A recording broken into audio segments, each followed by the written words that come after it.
Hello दोस्तों, ए TET गुरु learning classes में आपका स्वागत है। आज फिर लेके आए हैं आपको जीके, जीएस और करंट। आइए शुरू करते हैं पहले क्वेश्चन से। पहला क्वेश्चन है, हाल ही में हैदराबाद में भारत के प्रधानमंत्री द्वारा रामानुज की आसन मुद्रा में विश्व की दूसरी सबसे ऊंची मूर्ति का उद्घाटन किया गया। निम्नलिखित कथनों में से कौन सा रामानुज की शिक्षाओं को सही निरूपित करता है? पहला है, मोक्ष प्राप्ति का सर्वोत्तम साधन भक्ति था। दूसरा है, वेद शाश्वत आत्म प्रतिष्ठित तथा पूर्णतया प्रमाणिक है। तीसरा है, तर्क संगत युक्तियाँ सर्वोच्च आनंद के मौलिक माध्यम थे। चौथा है, ध्यान के माध्यम से मोक्ष पाया जा सकता है। तो ये IAS 2022 में ये क्वेश्चन आ चुका है, IAS 2022 में। ठीक है, तो इसका सही आंसर होगा मोक्ष प्राप्ति का सर्वोत्तम साधन भक्ति था। ये रामानुजी बहुत बड़े गणितज्ञ थे, बहुत बड़े गणितज्ञ थे।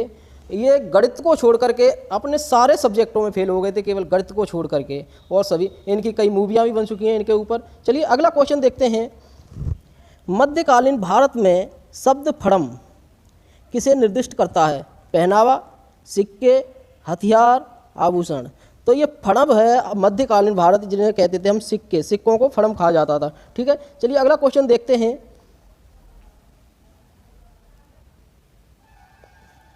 अगला क्वेश्चन है, प्राचीन भारत के इतिहास के संदर्भ में भवभूति, हस्तमल्ल तथा क्षेमेश्वर क्यों प्रसिद्ध थे?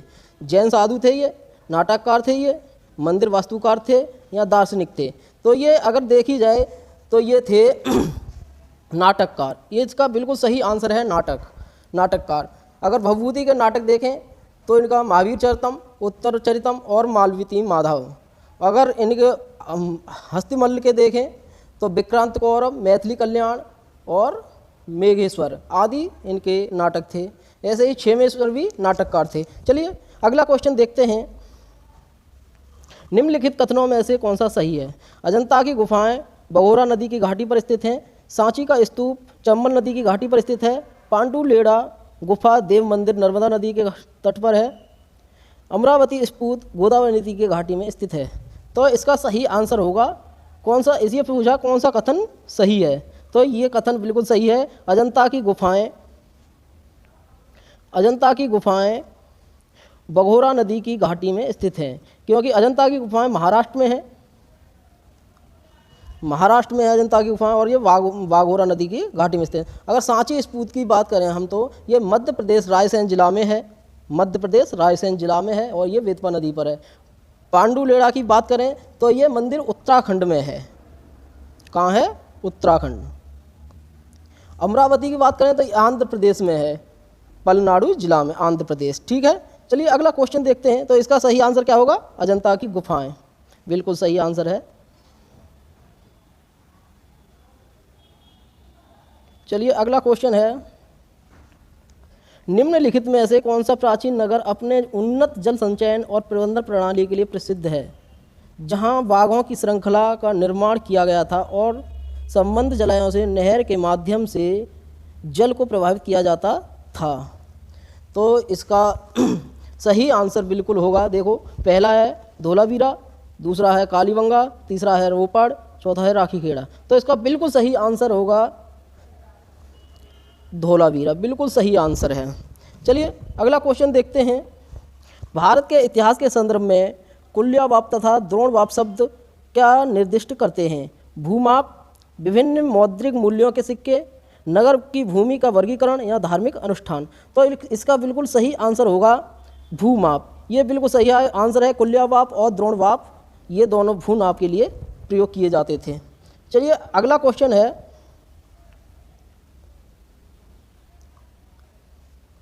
भारतीय इतिहास के संदर्भ में निम्नलिखित में से कौन भावी बुद्ध है जो संसार की रक्षा हेतु अवतरित होंगे?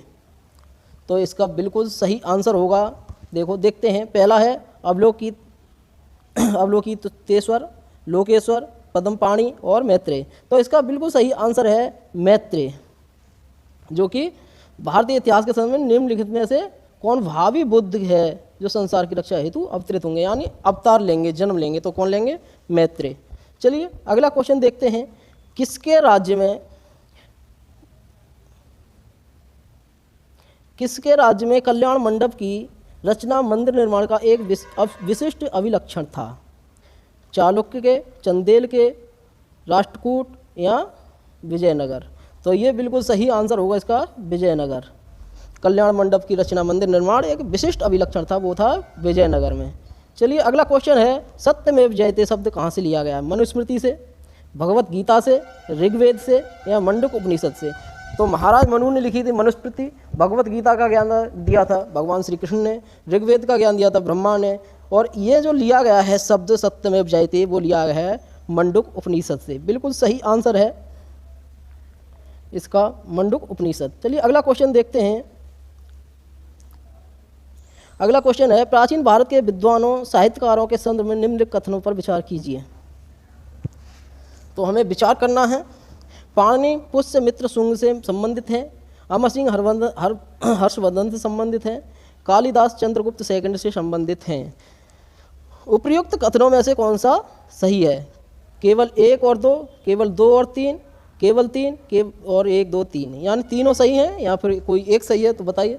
तो इसका बिल्कुल सही आंसर होगा कालिदास चंद्रगुप्त सेकंड से संबंधित हैं। पाणिनि ने करीबन 3000 साल पहले अष्टाध्यायी लिखी थी और चंद्रगुप्त बहुत बाद के हैं, तो ये तो सही होगा ही नहीं। तो इसका मतलब कालिदास चंद्रगुप्त सेकंड से संबंधित हैं। ठीक है, चलिए अगला क्वेश्चन देखते हैं।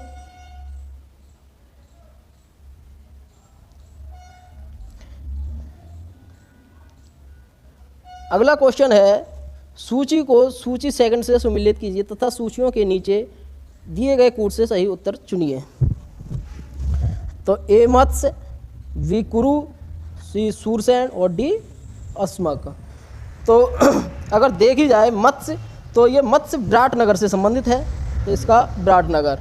और अगर कुरु का देखा जाए तो कुरु इंद्रप्रस्थ से संबंधित है, क्योंकि कुरु कहाँ थे? इंद्रप्रस्थ में। सूरसेन की अगर बात की जाए तो सूरसेन सभी को पता है कि सूरसेन मथुरा में थे, तो ये मथुरा हो गया। और अस्मक बाकी पोतन, मतलब 3 का तो हमें पता है, अगर हमें पता है 1 2 का भी, फिर भी ये आंसर लग जाते हैं। तो इसका सही आंसर होगा 3 4 1 2, तो ये हो गया सी। बिल्कुल सही आंसर है सी। सूरसेन सबको पता है कि यहाँ मथुरा में रहते थे। मत्स्यराज विराटनगर के थे, उसमें महाभारत में इनका वर्णन है। कुरु यानी कौरव कहाँ थे? इंद्रप्रस्थ में। ठीक है, चलिए अगला क्वेश्चन देखते हैं। ये भी IAS 2020 में आया हुआ क्वेश्चन है। अगला क्वेश्चन है, जलियांवाला बाग हत्याकांड के विरोध में किसने ब्रिटिश सरकार की नाइटहुड की उपाधि को लौटा दिया था? पहला है जिन्ना ने, दूसरा रविंद्रनाथ टैगोर, तीसरा रामेश्वर सिंह, चौथा है शंकरन नगर। तो जब जलियांवाला हत्याकांड हुआ था 1919 में, तो अपनी नाइटहुड की उपाधि त्यागी थी किसने? सबको ही पता होगा लगभग, ये रविंद्रनाथ टैगोर। बिल्कुल सही आंसर है। अगला क्वेश्चन है, निम्नलिखित में से किसने 1775 में डिडीगल मैसूर के एक आधुनिक शस्त्रागार की स्थापना की थी? चलिए देखते हैं किसने की थी। तो पहला है नंदराज, दूसरा है हैदर अली, तीसरा है देवराज, चौथा है चिक्का कृष्ण राज। तो इसका बिल्कुल सही आंसर होगा, शास्त्रागार की अगर स्थापना किसी ने की मैसूर में तो वो की थी हैदर अली ने। बिल्कुल सही आंसर है 1775।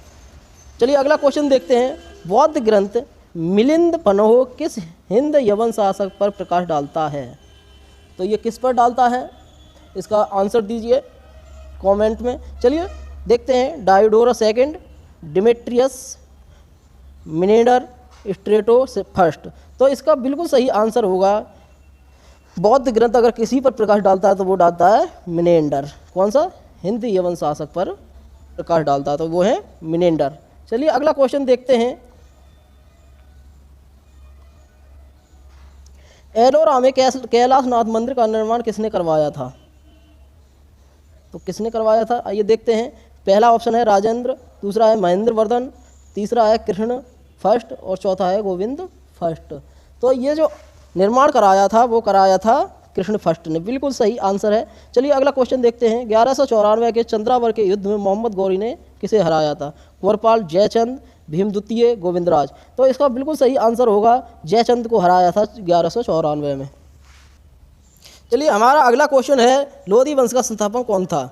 तो पहला है इब्राहिम लोधी, दूसरा है दौलत खान लोधी, तीसरा है बहलोल लोधी, चौथा है सिकंदर लोधी। तो इसका बिल्कुल सही आंसर है बहलोल लोधी, बिल्कुल सही आंसर है। चलिए अगला क्वेश्चन देखते हैं। कौन सूफी संत महबूब ए इलाही कहलाता था। तो कौन कहलाता था। पहला ऑप्शन है ख्वाजा मोहिउद्दीन चिश्ती, दूसरा है बाबा फरीद, तीसरा है कुतुबुद्दीन बख्तियार कासी, चौथा है शेख निजामुद्दीन औलिया। तो इसका बिल्कुल सही आंसर है शेख मुजाद्दीन औलिया, बिल्कुल सही आंसर है। अगला है सत्य शोधक समाज के संस्थापक थे जिनका प्राथमिक जोर सत्य की खोज पर था। तो ताराबाई शिंदे, एम.जी. रनाड़े, ज्योतिबा फूले, राजा राम मोहन। तो कौन थे सत्य शोधक समाज के जिनका प्राथमिक जोर था सत्य की खोज। तो वो थे, बिल्कुल इसका बिल्कुल सही आंसर है राजा राम मोहन राय, बिल्कुल सही आंसर। चलिए अगला क्वेश्चन देखते हैं। निम्नलिखित में से 18वीं शताब्दी में अवध राज्य का संस्थापक था। मुर्शीद कुली खान, सआदत खान, अलीवर्दी खान, सरफराज खान। तो इसका बिल्कुल सही आंसर है सआदत खान, बिल्कुल सही आदत है। चलिए अगला क्वेश्चन देखते हैं। सिख संघ के 12 राज्यों को क्या कहा जाता था। पहला ऑप्शन है मिसल, गुरमत, सरदारी या राखी। तो इसका बिल्कुल सही आंसर होगा मिसल। अगला क्वेश्चन देखते हैं। प्लासी के युद्ध के समय बंगाल का नवाब कौन था। सिराजुद्दौला, मीर जाफ़र, मीर कासिम। तो इसका बिल्कुल सही आंसर है सिराजुद्दौला, बिल्कुल सही आंसर है। चलिए अगला क्वेश्चन देखते हैं। बक्सर की लड़ाई के समय बंगाल का नवाब कौन था। बक्सर की लड़ाई के समय बंगाल का नवाब कौन था। तो सिराजुद्दौला, मीर जफ़र, मीर कासिम, नजमुद्दौला। तो इसका बिल्कुल सही आंसर है मीर जाफ़र। 1857 के संग्राम को प्रथम स्वतंत्रता संग्राम का नाम किसने दिया था। तो इसे आंसर आप भी दीजिए। ये यूपीएससी मेंस 2015 में आ चुका है ये क्वेश्चन। चलिए इसका देखते हैं। B A. Smith, P. Roberts, V D. Savarkar, उपयुक्त सभी। तो इसका बिल्कुल सही आंसर है वी.डी. सावरकर। अगला क्वेश्चन है। बोधिउत्सव पद्मपाणि का चित्र सर्वाधिक प्रसिद्ध प्रायः चित्रित चित्रकारी है। अजंता में है, बादामी में है, बाग में है, एलोरा में है। तो इसका बिल्कुल सही आंसर होगा अजंता में है, बिल्कुल सही आंसर है। चलिए अगला क्वेश्चन देखते हैं। आर्य समाज के संस्थापक कौन थे। एनी बेसेंट, राजा राम मोहन राय, दयानंद सरस्वती, विवेकानंद। तो अगर दयानंद सरस्वती की बात करें तो इन्होंने आर्य समाज की स्थापना की थी 1975 मुंबई में। एनी बेसेंट की बात करें तो बनारस यूनिवर्सिटी की स्थापना की थी और होम रूल आंदोलन में सहयोग किया था। अगर राजा राम मोहन राय की बात करें तो इन्होंने ब्रह्म समाज की स्थापना की थी। और अगर विवेकानंद जी की बात करें तो इन्होंने रामकृष्ण मिशन की स्थापना की थी। राजा राम मोहन राय को आधुनिक भारत का जनक माना जाता है। चलिए अगला क्वेश्चन देखते हैं। इसका आंसर हो गया स्वामी दयानंद सरस्वती। निम्नलिखित में से कौन poverty and un British rule in India के लेखक हैं। RC. Dutt, Henry cotton, Mahatma Gandhi, दादा भाई नारोजी। तो इसका बिल्कुल सही आंसर है Dadabhai Naoroji, property and un British rule in India के लेखक। अगला क्वेश्चन है। बाल गंगाधर तिलक को किसने अशांति का जनक कहा था। ये बहुत ही अच्छा क्वेश्चन है, ये इस क्वेश्चन से जुड़ा हुआ क्वेश्चन है आर्य समाज से। बाल गंगाधर तिलक को किसने अशांति का जनक कहा था। तो आर्य समाज यानी स्वामी दयानंद सरस्वती ने एक नारा दिया था कि भारत भारतीयों के लिए है। यही इसी नारे को बाल गंगाधर तिलक ने आगे बढ़ाया और क्रांति की ज्योत जलाई। इसीलिए इन्हें क्या कहा गया, अशांति का जनक। ये कहा था वैलेंटाइन चिरोल ने। इसका सही आंसर है सी, वैलेंटाइन चिरोल। ना कर्जन है, विसेंट भी नहीं है, कर्जन भी नहीं है और हेनरी भी नहीं है। तो इसका आंसर वैलेंटाइन। चलिए अगला क्वेश्चन देखते हैं। मोतीलाल नेहरू और सी.आर. दास द्वारा 1923 में गठित पार्टी का नाम क्या था। इंडिपेंडेंस पार्टी, गदर पार्टी, इंडियन नेशनल पार्टी या स्वराज पार्टी। तो मोतीलाल नेहरू और सी.आर. दास ने स्वराज पार्टी का गठन किया था। ठीक है, चलिए अगला क्वेश्चन देखते हैं। निम्नलिखित में से किस भारतीय पुरातत्ववेत्ता ने पहली बार भीमबेटका गुफा को देखा और उसके शैल चित्रों के प्रागैतिहासिक महत्व को खोजा। तो किसने खोजा। माधव स्वरूप वत्स, HD. Sankalia, VS. Wanker, VN. Mishra. तो इसका सही आंसर है वीएस वांककर, बिल्कुल सही आंसर है। चलिए अगला क्वेश्चन देखते हैं। निम्नलिखित में से किस वर्ष बंगाल के मिदनापुर जिले में जतिया सरकार की स्थापना हुई थी? 1939, 1990, 1941, 1942। तो ये स्थापना हुई थी भारत छोड़ो आंदोलन के समय और दिल्ली चलो नारा के समय। सुभाष चंद्र बोस ने दिल्ली चलो का नारा दिया था और महात्मा गांधी जी ने भारत छोड़ो आंदोलन शुरू किया, तभी इसकी स्थापना हुई थी। चलिए अगला क्वेश्चन देखते हैं।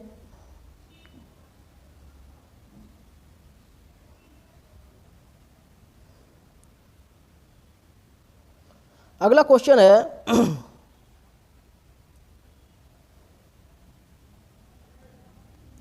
निम्नलिखित कथनों पर विचार कीजिए। भारत का संविधान मंत्रियों को 4 श्रेणियों में अर्थात कैबिनेट मंत्री, स्वतंत्र प्रभार वाले मंत्री, राज्य मंत्री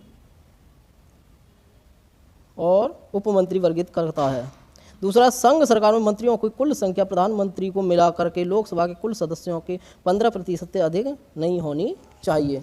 तो इसका सही आंसर क्या होगा? उपयुक्त कथनों में से कौन सा सही आंसर है ये बताइए। केवल 1, केवल 2, 1 और 2 दोनों, ना 1 और ना 2, कोई सा नहीं। तो इसका बिल्कुल सही आंसर होगा संघ सरकार में मंत्रियों की कुल संख्या प्रधानमंत्री को मिलाकर लोकसभा के कुल सदस्यों के 15% से अधिक नहीं होनी चाहिए। तो इसका बिल्कुल सही आंसर है 2 वाला, केवल 2। चलिए अगला क्वेश्चन देखते हैं। 26 जनवरी 1950 को भारत की वास्तविक संवैधानिक स्थिति क्या थी? लोकतंत्रात्मक गणराज्य, संपूर्ण प्रभुत्व संपन्न लोकतंत्रात्मक गणराज्य, संपूर्ण प्रभुत्व संपन्न पंथ निरपेक्ष लोकतंत्रात्मक गणराज्य, संपूर्ण प्रभुत्व संपन्न समाजवादी पंथ निरपेक्ष लोकतंत्रात्मक गणराज्य। तो अगर बात की जाए तो संविधान में ये 3 शब्द नहीं थे, समाजवादी नहीं था, पंथ निरपेक्ष नहीं था और लोकतांत्रिक शब्द नहीं, ये बाद में जोड़े गए हैं। लोकतंत्रात्मक शब्द था लेकिन समाजवादी पंथ निरपेक्ष ये शब्द बाद में जोड़े गए हैं। तो अगर 1950 को संविधान लागू होता है तो ये शब्द नहीं होंगे दोनों, तो ये दोनों तो हैं ही नहीं। तो अगला, अगर संप्रभुत्व की बात करें तो ये शब्द बिल्कुल अच्छा है, ये सभी में था। लोकतंत्रात्मक गणराज्य तो था ही, लेकिन संपूर्ण प्रभुत्व संपन्न लोकतंत्रात्मक गणराज्य, ये दूसरा बिल्कुल सही आंसर है हमारा। चलिए अगला क्वेश्चन देखते हैं। इनमें से कौन संविधान सभा की प्रारूपण समिति का सदस्य नहीं था? NG Iyer, KM Munshi, VN Rao, Mohammad Sadullah. तो ये तीनों इस समिति के अध्यक्ष थे।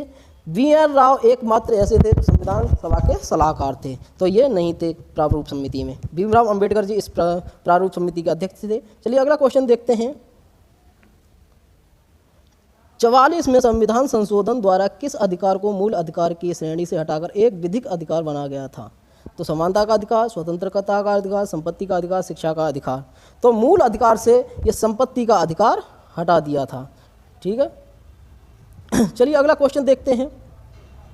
भारत के संविधान का कौन सा भाग कल्याणकारी राज्य के आदर्श की घोषणा करता है? तो राज्य की नीति निर्देशक तत्व। अगला है मूल अधिकार, उद्देश्य का या 7वीं अनुसूची। 7वीं अनुसूची की अगर बात करें तो इसी में 7वीं अनुसूची में तीनों सूचियां हैं, राज्य सूची, संघ सूची और समवर्ती सूची। मूल अधिकार यानी कि अगर कल्याणकारी आदर्श की बात करें तो ये पहला आंसर बिल्कुल सही है। ठीक है, चलिए अगला क्वेश्चन देखते हैं। परिभाषा से संवैधानिक सरकार का अर्थ है विधानमंडल द्वारा सरकार, लोकप्रिय सरकार, बहुदलीय सरकार, समिति सरकार। तो इसका बिल्कुल सही आंसर होगा सीमित सरकार, बिल्कुल सही आंसर है सीमित सरकार। चलिए अगला क्वेश्चन देखते हैं। संविधान में मौलिक कर्तव्य किस संशोधन द्वारा जोड़ा गया था? 40वां संविधान संशोधन, 42वां संविधान संशोधन या 44वां संविधान संशोधन या 45वां संविधान संशोधन। तो ये बिल्कुल सही आंसर है 42वां संविधान संशोधन। मौलिक कर्तव्य किसके द्वारा जोड़े गए? 42वें संविधान संशोधन के द्वारा। चलिए अगला क्वेश्चन है। शिक्षा का अधिकार मौलिक अधिकार में सम्मिलित किया गया था 103वें संविधान संशोधन अधिनियम 2019 के द्वारा, 93वें संविधान संशोधन अधिनियम 2005 के द्वारा, 86वें संविधान संशोधन अधिनियम 2002 के द्वारा, 71वें संविधान संशोधन अधिनियम 1992 के द्वारा। तो इसका बिल्कुल सही आंसर होगा 86वां संविधान संशोधन। शिक्षा का अधिकार मौलिक अधिकारों में सम्मिलित किया गया था 86वें संविधान संशोधन 2002 में। अगला क्वेश्चन है, राज्यों के मुख्यमंत्री सहित मंत्रिपरिषद में मंत्रियों की न्यूनतम संख्या क्या हो सकती है? 10, 12, 13, 14। तो इसकी बिल्कुल सही आंसर है 12 यानी कि बी। चलिए अगला क्वेश्चन देखते हैं, भारत की संसद किनसे मिलकर बनती है?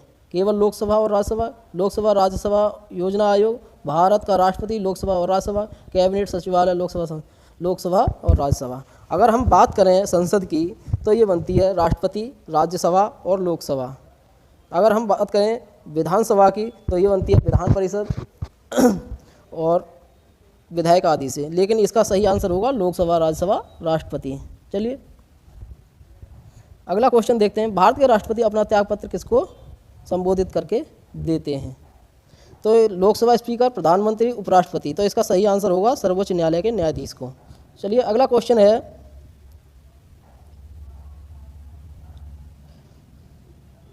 भारत के राष्ट्रपति और उपराष्ट्रपति के निर्वाचन में उठे संदेहों और विवादों के मामले में जांच और निर्णय निम्नलिखित में किस संवैधानिक प्राधिकरण द्वारा किए जाते हैं? तो ये किया जाता है भारत के उच्चतम न्यायालय, भारत का निर्वाचन आयोग, संसदीय समिति, दिल्ली उच्च न्यायालय। तो ये इसका बिल्कुल सही आंसर है भारत का उच्चतम न्यायालय यानी सर्वोच्च न्यायालय। अगला क्वेश्चन है, भारत में संसद के द्वारा panchayat extension to scheduled areas कानून कब पारित किया गया था? तो इसका सही आंसर है 1996 बी। चलिए अगला क्वेश्चन देखते हैं, भारतीय संसद के संयुक्त सत्र की अध्यक्षता कौन करता है? राज्यसभा सभापति, संसद का वरिष्ठतम सदस्य, लोकसभा का अध्यक्ष, भारत का राष्ट्रपति। तो इसका ये बिल्कुल संयुक्त सत्र की अध्यक्षता करता है लोकसभा का अध्यक्ष। चलिए अगला क्वेश्चन देखते हैं, भारतीय संविधान के कौन से अनुच्छेद नागरिकता से संबंधित है? 3 से 10, 4 से 11, 5 से 11, 6 से 11। तो इसका सही आंसर है 5 से 11। चलिए अगला क्वेश्चन है, लोकसभा का कोरम कुल सदस्य संख्या का कितना होता है? तो ये सभी को पता होगा कोरम कितना होता है, 1/10, ठीक है, कुल संख्या का। अगला है, भारत के संविधान की उद्देशिका संविधान का भाग है किंतु कोई विधिक प्रभाव नहीं रखती। संविधान का भाग नहीं है, कोई विधिक प्रभाव भी नहीं रखती। संविधान का भाग है और वैसा ही विधिक प्रभाव रखती है जैसा कि उसका अन्य भाग। चलिए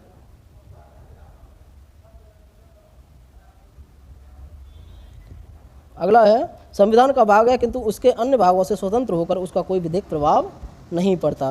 तो ये बिल्कुल सही आंसर है डी वाला, संविधान का भाग है किंतु उसके अन्य भागों से स्वतंत्र होकर कोई उसका विधिक प्रभाव नहीं पड़ता। चलिए अगला क्वेश्चन है,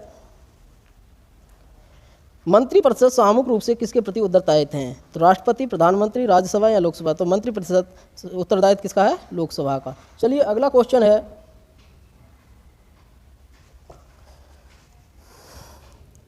भारतीय संसद के कामकाज में शून्यकाल का अर्थ है प्रश्नकाल से पहले का समय, सत्रकाल का पहला घंटा, प्रश्नकाल और अगली कार्यसूची के बीच का समय, जब विशेषाधिकार प्रस्ताव स्वीकार कर लिया जाए। तो इसका बिल्कुल सही आंसर है प्रश्नकाल और अगली सूची के बीच का समय शून्यकाल को कहते हैं। अगला क्वेश्चन है, निम्नलिखित में से कौन लोकसभा के सत्र का अवसान करने के लिए प्राधिकृत हैं? लोकसभा का अध्यक्ष, महान्यायवादी, संसदीय कार्य मंत्री या राष्ट्रपति? तो इसका बिल्कुल सही आंसर है राष्ट्रपति। चलिए अगला क्वेश्चन देखते हैं, PIL क्या है? Public interest litigation, public inquiry litigation, public investment litigation, private investment litigation. तो इसका बिल्कुल सही आंसर है पहला, पब्लिक इंटरेस्ट लिटिगेशन। चलिए अगला क्वेश्चन देखते हैं, पंचायतों के लिए कराए जाने वाले सभी निर्वाचनों के संचालन का अधीक्षण, निदेशक और नियंत्रण निहित होता है? राज्यपाल में, भारत के निर्वाचन आयोग में, जिला पंचायत राज अधिकारी में, राज्य निर्वाचन आयोग में। तो इसका बिल्कुल सही आंसर होगा डी, राज्य निर्वाचन आयोग में। चुनाव आयोग किस अनुच्छेद के अंतर्गत स्थापित किया गया? अनुच्छेद 355, अनुच्छेद 256, अनुच्छेद 320, अनुच्छेद 324। तो इसका बिल्कुल सही आंसर है सी, अनुच्छेद 324। चलिए अगला क्वेश्चन देखते हैं, सरकारी आयोग की सिफारिश का संबंध है राजस्व विभाग से, राष्ट्रपति की शक्तियों एवं कार्यों से, संसद की सदस्यता से, केंद्र राज्यों के पारस्परिक संबंध से? तो इसका बिल्कुल सही आंसर है डी, केंद्र और राज्यों के पारस्परिक संबंधों से। ये जेपीसी 2003, यूपीएससी मेंस 2003, 2004, यूपीआरओ प्री 2014 में आ चुका है। चलिए अगला क्वेश्चन है, गांधीवाद और मार्क्सवाद के बीच एक समान सहमति पाई जाती है, इनमें में से कौन सी है? एक अंतिम लक्ष्य के रूप में राज्यविहीन समाज, वर्ग संघर्ष, निजी संपत्ति की समाप्ति, आर्थिक नीतिवाद। तो इसका बिल्कुल सही आंसर है ए, एक अंतिम लक्ष्य के रूप में राज्यविहीन समाज, बिल्कुल सही आंसर है। चलिए अगला क्वेश्चन है, भारत में राष्ट्रीय आपातकाल की घोषणा करने का आधार निम्नलिखित में से कौन सा नहीं है? युद्ध होता है तो किन्हीं दोषों में तो आपातकाल लगा दिया जाता है। बाह्य आक्रमण आए तो आपातकाल लगा दिया जाता है।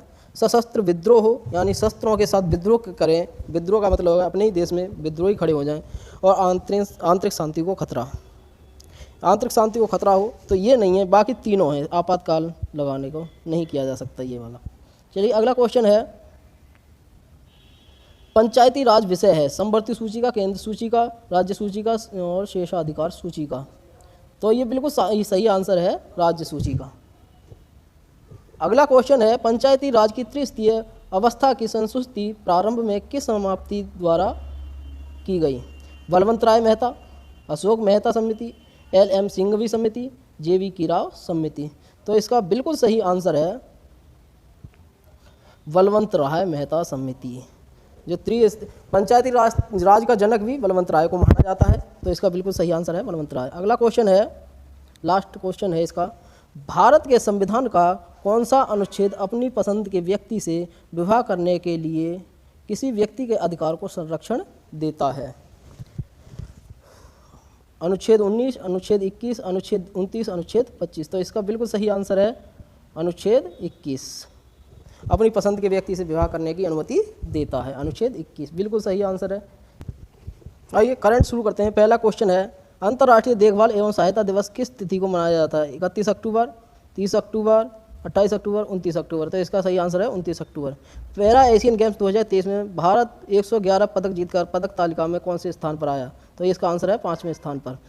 अगला क्वेश्चन है, भारत और किस देश के मध्य संयुक्त सैन्य अभ्यास काजिंद 2023 का आयोजन किया है? तो यह है कजाकिस्तान। अगला क्वेश्चन है, किस राज्य में भारतीय सेना के लिए भारत की पहली वर्टिकल विंड टनल का उद्घाटन किया गया? तो हिमाचल प्रदेश। चलिए अगला क्वेश्चन है, देश का कौन सा राज्य अपने सभी जिलों में हॉलमार्किंग केंद्र स्थापित करने वाला देश का पहला राज्य बना? तो वो बना केरल।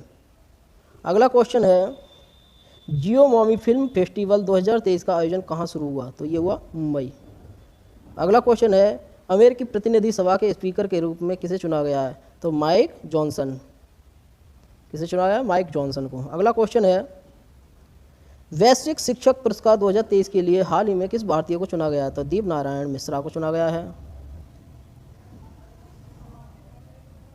मेरा होचोंगवा नामक वार्षिक उत्सव का आयोजन हाल ही में किस राज्य में हुआ है? तो नाम से ही पता चल रहा है मणिपुर। चलिए अगला क्वेश्चन है, यानी लास्ट क्वेश्चन जीके का, सरस आजीविका मेला 2023 का आयोजन हाल ही में कहाँ हुआ? तो वो हुआ गुरुग्राम। बिल्कुल सही आंसर। आज के लिए इतना ही। नमस्कार। सब्सक्राइब करें, लाइक करें, शेयर करें। धन्यवाद। आपका दिन शुभ हो।